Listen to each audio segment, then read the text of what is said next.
Howdy, Jacob here. Today we're looking at Travel Plus Leisure, ticker symbol TNL. We have a $2.8 billion market cap with an $8.2 billion enterprise value.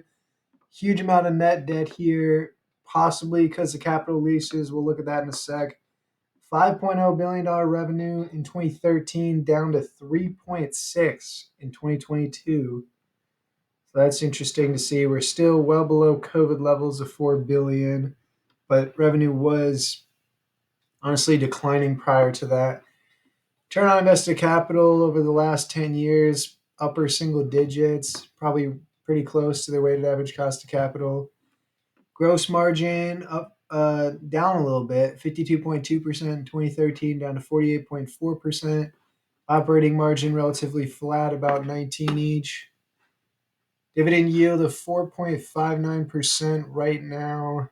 PE looks really cheap. Let's see, 359 million net income. Share buybacks. Okay, they've been buying back a lot of shares here. Oh, so it's not capital leases, it's just long-term debt. That's the reason their enterprise value is so much greater than market cap. Okay, interesting. They had 4.0 billion 2012, 10 years later 5.6 billion. It's down a little bit from as high as it got during COVID, but it's still extremely high in relation to market cap. Let's see, in relation to free cash flow. We look at a 5 year average. We're probably looking a little under $400 million in their 5 year average free cash flow. Let's just say 400 round up. Their dividend payout is relatively low in comparison, but they've been buying back an immense amount of shares, and it looks like that's interesting. So it looks like, let's say they make $500 million, they'll spend 400 million on common stock, 200 million on dividends, and then go into debt for 100 million. I don't know why they would need to do that. It seems a bit excessive, especially if they're in a situation where the debt is as high as it is. So we're being generous, saying that their 5 year average is about 400 million, and that's 5.6 billion is over. It's almost 13 times their 5 year average free cash flow. So definitely not an attractive balance sheet in comparison to earnings, but they do produce a good amount of cash flow. A business like this, you really just want to see them starting to buy back some of that debt so that lenders don't come and close the windows, close the house down, and everything. So I think I'm ready to start making some assumptions here. I'd say this is, what do they actually do? Hospitality services and products internationally, vacation ownership, travel and membership. Been around since 1990. All right, so I mean, I'll say there's a little bit of growth here.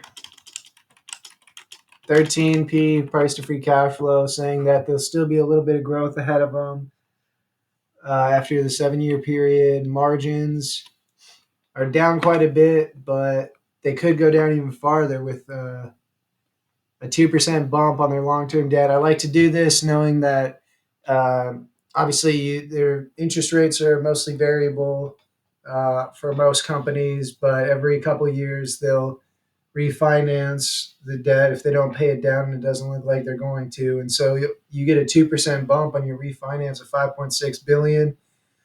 Let's say 5.5, you're looking at about $110 million on 400.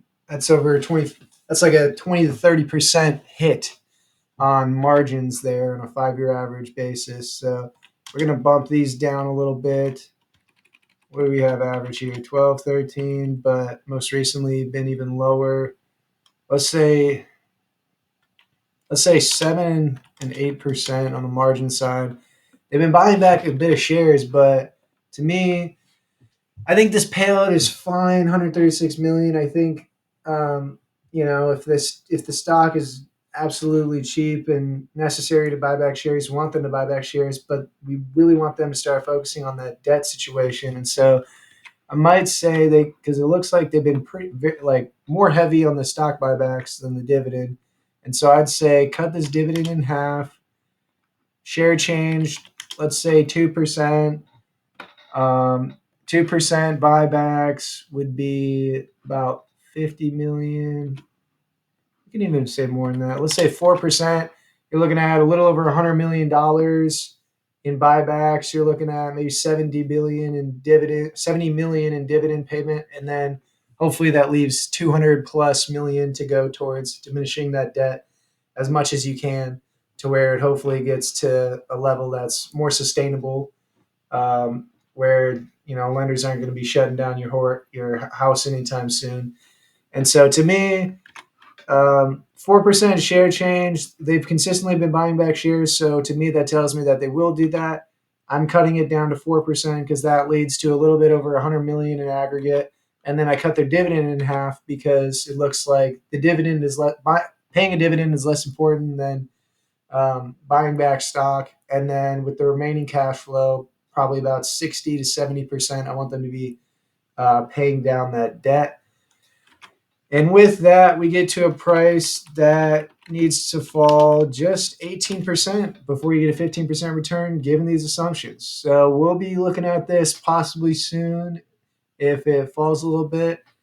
As for the dividend portion of it, we're at 4.5 right now. We cut it in half. I'm just saying we cut it in half because to me, that'd be the best use of their cash flow. And I'm trying to balance out where I want them to allocate cash versus where they've done it in history. And so, they might just keep increasing debt, and that's going to be that might increase this value because then we'll say that it doesn't change, but um, it doesn't. The dividend yield stays the same, or not the yield, but the actual dividend payout stays the same year over year. But then their debt is probably just going to keep going up, and that's not what we want. So the first thing, even though I have these assumptions, and even if it starts looking like a buy, you have to take into consideration the balance sheet and will they actually start paying down some of this debt? And that's going to be the story with this company. So I hope everyone enjoys it and has a good rest of their day. Thank you.